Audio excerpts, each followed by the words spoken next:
Swastiastu. Nama saya Putu Dita Restu Anggrani dari kelas 11 IPS 2.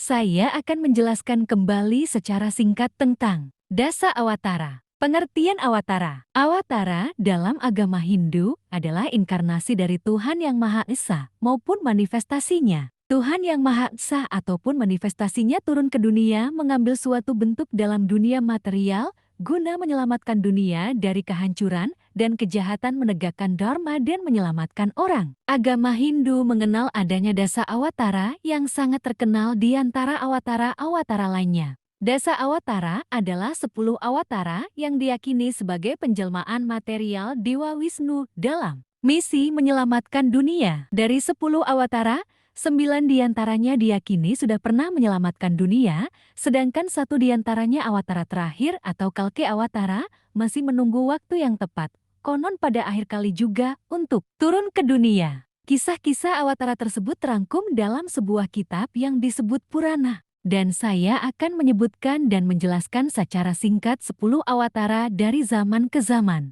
Berikut penjelasannya. Pertama, Matsya Awatara. Yang pertama, Matsya Awatara sang ikan muncul saat Satya Yuga. Matsya adalah awatara Wisnu yang berwujud ikan raksasa. Matisa muncul pada masa Satya Yuga pada pemerintahan Raja Satyabrata atau lebih dikenal sebagai Maharaja Waiwaswata Manu. Matsya turun ke dunia untuk memberitahu Maharaja Manu mengenai bencana air bah yang akan melanda bumi. Ia memerintahkan Maharaja Manu untuk segera membuat bahtera besar. Kedua, Kurma Awatara. Kurma Awatara atau sang kura-kura muncul saat Satya Yuga.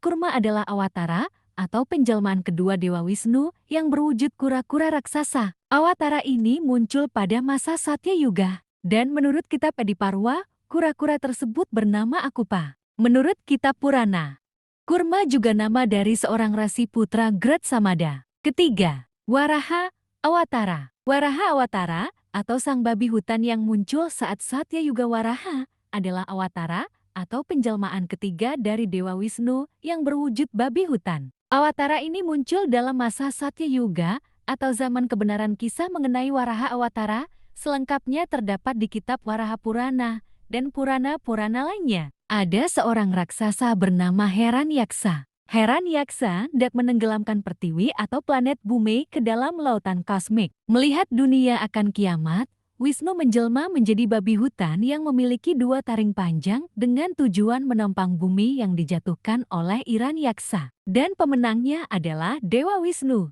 Dan setelah memenangkan pertarungan, beliau mengangkat bumi yang bulat seperti bola dengan 2 taringnya yang panjang mencuat dan meletakkannya kembali bumi pada orbitnya. Setelah itu Dewa Wisnu menikahi Dewi Pertiwi dalam wujud awatara tersebut. Keempat, Narasimha Awatara. Narasimha Awatara atau manusia berkepala singa muncul saat Satya Yuga. Narasimha adalah awatara atau penjelmaan Wisnu yang turun ke dunia berwujud manusia dengan kepala singa, berkuku tajam seperti pedang, dan memiliki banyak tangan yang memegang senjata. Narasimha merupakan simbol dewa pelindung yang melindungi setiap pemuja Wisnu jika terancam bahaya. Kelima, Wamana Awatara. Wamana Awatara atau sang orang cebol muncul saat Treta Yuga. Wamana adalah awatara Wisnu yang kelima turun pada masa Treta Yuga sebagai putra Aditi dan Kesyapa apa seorang Brahmana. Wisnu turun ke dunia guna menegakkan kebenaran dan memberi pelajaran kepada Raja Mahabali atau seorang asura cucu dari Prahlada. Raja Bali telah merebut surga dari kekuasaan Dewa Indra, karena itu Wisnu turun tangan dan menjelma ke dunia memberi hukuman pada Raja Bali. Keenam, Parasurama Awatara. Parasurama Awatara atau sang Rama bersenjata kapak muncul saat Treta Yuga. Rama Parasu adalah nama tokoh seorang Ciranjiwin atau abadi dalam ajaran agama Hindu. Dan nama Parasurama bermakna Rama yang bersenjatakan. Apa nama lainnya adalah Bhargawa yang bermakna keturunan Maharsi Bergu. Ia dikenal sebagai awatara Wisnu yang keenam dan hidup pada zaman Treta Yuga. Pada zaman ini, banyak kaum satria yang berperang satu sama lain, sehingga menyebabkan kekacauan di dunia. Maka Wisnu sebagai dewa pemelihara dan semesta lahir ke dunia sebagai seorang Brahmana berwujud angkar, itu Ramaputra Jamadani untuk menumpas para kesatria tersebut. Ketujuh, Rama Awatara. Rama Awatara atau Sang Satria muncul saat Treta Yuga. Rama berasal dari kerajaan Kosala yang beribu kota Ayodhya. Rama merupakan awatara Dewa Wisnu yang ketujuh yang turun ke bumi pada zaman Treta Yuga. Rama Awatara atau Sang Satria muncul saat Treta Yuga. Rama berasal dari kerajaan Kosala yang beribu kota Ayodhya. Rama merupakan awatara Dewa Wisnu yang ketujuh yang turun ke bumi pada zaman Treta Yuga. Setelah dewasa, Rama memenangkan sayembara dan beristri Dewi Sinta dan Dewi Laksmi.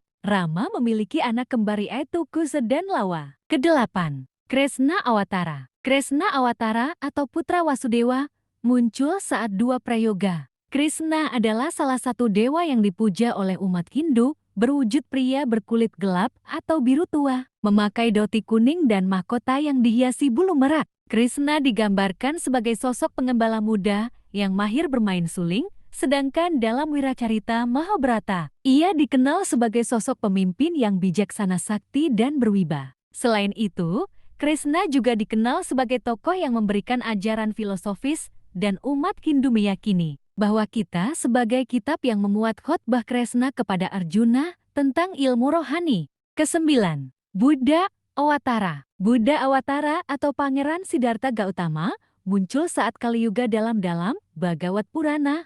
Beliau disebut sebagai awatara ke-24 di antara 25 awatara Wisnu. Kata Buddha berarti dia mendapat pencerahan dan dapat mengacu kepada Buddha lainnya selain Gautama Buddha, pendiri Buddhisme yang dikenal pada masa sekarang. Ke-10, Kalki Awatara. Kalki Awatara atau Sang Pemusnah muncul saat Kali Yuga. Kalki adalah awatara Wisnu ke-10 sekaligus yang terakhir yang akan datang pada akhir zaman Kali Yuga atau zaman kegelapan dan kehancuran. Kalki memiliki pedang berkilat yang digunakan untuk memusnahkan kejahatan dan menghancurkan iblis Kali, kemudian menegakkan kembali Dharma dan memulai zaman yang baru.